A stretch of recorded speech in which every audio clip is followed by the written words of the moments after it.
Trends and popularity of certain things always tend to go through cycles. They come and go and eventually come back again, and maybe when they return, there's a bit of a twist. And in 2012, the popularity of the Nike Air Foamposite 1 was pretty much at its peak.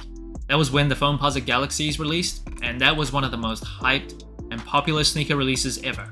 Some people did some insane asinine things just to get a pair. Now since then, the popularity of Foamposites has died down. Certain pockets of the country, I know, will stick with the Foamposites no matter what. I know, Baltimore, you love Foamposites, I get it, but generally speaking, the popularity of the Foamposites has declined. Now it seems like in 2023, there's been quite a few Foamposite releases, and Nike's trying to recapture that hype in 2012. We've seen the Dream World Foamposite collection, that's 2 shoes, as well as the Penny PEs that returned. Love that shoe, I have those, love it, love it, love it, as well as the Dornbecker Foamposite. And on July 6th, for $240, Nike is bringing back a colorway from 2012. Nike Air Foamposite 1 Metallic Red.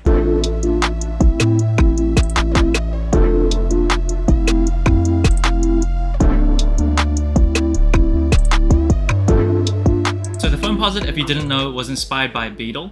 So the upper sole, that very distinct and unique shape, that's supposed to resemble a beetle's shell. And still, to this day, I always say, one of the most unique and probably one of the most groundbreaking moments in sneaker history. We've never seen a shoe like this before when it first came out in 1997, and it remains one of a kind. And the reason why a Foamposite is usually around $240 or $250 is because the expensive process to make a Foamposite. So polyurethane has to be heated up to 175 degrees Fahrenheit and then poured into a mold that eventually cools and then takes its shape. Now the mold is what's very expensive. So that's why the production process is much higher than other Jordan brand shoes. I mean, Jordan brand shoes are already very expensive, but this shoe, even more expensive. And the Foamposite material is super durable. There's like a bit of softness to the touch if you've never felt a Foamposite before. It's not like exactly, solid TPU. There's some give to it, but it is known for very good durability. And the metallic red is staying true to its name. It's not like a super bright red in terms of the shade. However, you can see like a sheen or almost like a glare type of texture to this colorway. I wouldn't have liked it as much if it was like a lighter, brighter shade of red. This shade, beautiful. Now, the main thing people complain about when it comes to Foamposites in 2023 is that they've changed the eye stays to leather. So usually on original Foamposites, definitely the original metallic red Foamposite, the eye stays came in nubuck. Personally for me, don't really mind that change too much. I think the leather always comes very nice. It's like this tumbled leather. Maybe they're like making it too obvious that it's tumbled. Slightly artificial looking, but I don't think it's big enough of a change where I really like a colorway of a Foamposite, but because of the eye stays, it's not nubuck like the originals, I wouldn't get it. I still get it, it's just like a minor detail in my opinion. And at the top of the tongue, you see this jeweled penny logo. Still one of the best Nike athlete logos ever. And you also see that penny logo on the booty of the shoe. And the Foamposites come with a full-length Zoom Air unit with a beautiful, gorgeous, icy translucent outsole. Again, you'll see Penny's logo on the outsole, and the herringbone traction is just the best traction out there. However, I always say this, I always do want to mention this, if you're still planning to play ball in a Foamposite, the icy outsole material, it can kind of collect dust pretty quickly. At least on dusty courts, it doesn't perform as well. So the traction isn't like 10 out of 10. The herringbone absolutely helps, but the icy outsole, not the most perfect for traction. Just keep that in mind. And right in the middle of the outsole, you'll see that carbon fiber shank plate, one of my favorite materials to add on sneakers. So the durability and the support that a Foamposite offers is just top notch, especially for its time. And probably my least favorite thing about a Foamposite is just the double pull tabs. I know it's a very minor detail, it's not big enough to be like a deal breaker, but I just feel like it's one pull tab too many. If I had to choose, I'd probably keep the one on the heel and get rid of the one on the tongue. I think one's enough, it's not that hard to put your feet into this shoe. Yeah, it just kind of gets in the way. And the insole of the shoe comes with Nike Air branding. So if you compare the insole to the Penny PE insole, you can see there's a slight difference. This shoe doesn't come with any extra laces because why would you, when you pay $240 for a shoe, dare to expect an extra set of laces? If I did choose, maybe I would choose white laces, make it a red, white, and black colorway instead of just this white mini swoosh. However, the black laces look pretty good, but I definitely would have appreciated like a set of white laces or even red. Just give me something. Box of the shoe, super standard black Nike box. I kind of really dig this like all black Nike boxes where the majority of the box is like this matte black and the Nike is like this shiny embossed material.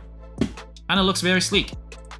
Now moving on to size and comfort, I'm a size 9.5 true to size. I do have wide feet, and I say true to size for this Foamposite. And the Foamposite is one of those shoes, there's just no perfect solution for a wide footer. It's very stiff out of the box, so I always recommend if you do get a Foamposite, definitely give it time to break in. It takes a while because of the material, because of the durability and the support of the upper sole, but just break it in, stick with it. Initially, if you do have wide feet, it will feel pretty snug around your feet. I do prefer a more snug fit as long as it's not like uncomfortable. It doesn't cross that line of discomfort. This one, it definitely doesn't cross that line, but it is snug.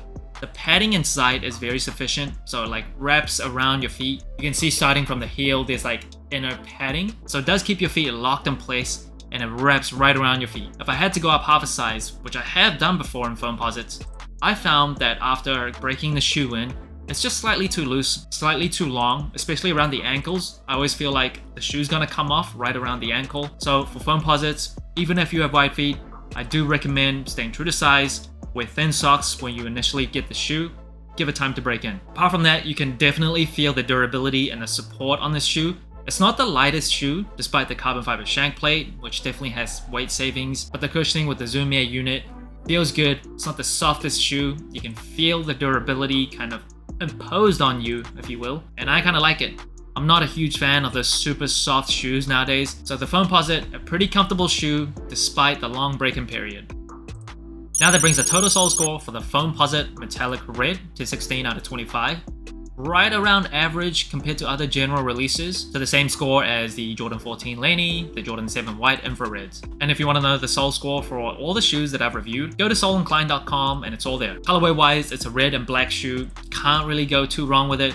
I have other colorways that I prefer over just red and black, like the Chicago colorway with more white involved. However, colorway, definitely one of the best things about this shoe. Material-wise, I just really like the materials that you see on most Foamposites. I don't mind the leather eye stays instead of nubuck eye stays. Actually, in a vacuum, I do prefer leather over any other material. I know nubuck is just technically a form of leather. However, leather in the traditional sense, definitely my favorite. And as far as the Foamposite upper sole itself, I always liked how it feels. I like the durability. I love the carbon fiber shank plate. The materials for Foamposites, definitely one of its strong points. Comfort-wise, like I said before, a long break-in period. It can be too stiff to some people. I don't mind it too much. I am old, I need stiff shoes, and it is a pretty snug fit as well. However, that long break-in period, not the most ideal in a vacuum. Versatility-wise, I don't think Foamposites are the most versatile silhouette. It is pretty bulky, it is very different. And I don't mean versatility in terms of like versatility for sneakerheads. If you like sneakers, you definitely know what a Foamposite is. But in the grand scheme of things, it does stray quite a bit from the norm of what you would think as like a casual or athletic shoe. So even though I know people from Baltimore, they're gonna say the Foamposite is the greatest shoe, the most wearable shoe ever, I do like the silhouette. However, if I'm being objective, it's not the most versatile silhouette. Colorway though, very, very, very versatile colorway. Red and black, such a staple. In terms of storytelling, it's just a retro, it's a general release. There's not much story to it. The Foamposite Galaxies are reportedly coming back in 2024, and it'll be interesting to see if that shoe will still remain as popular as it was back in 2012. Selfishly, I kind of hope the hype around Foamposites remains low, so it allows me to easily still get shoes such as the Metallic Red. So that's it. Thanks for watching Sole Inclined. Let me know what you think of the Nike Air Foamposite 1 Metallic Red. Like, subscribe, comment, all the good stuff. And remember, tomorrow may never come, so wear your shoes.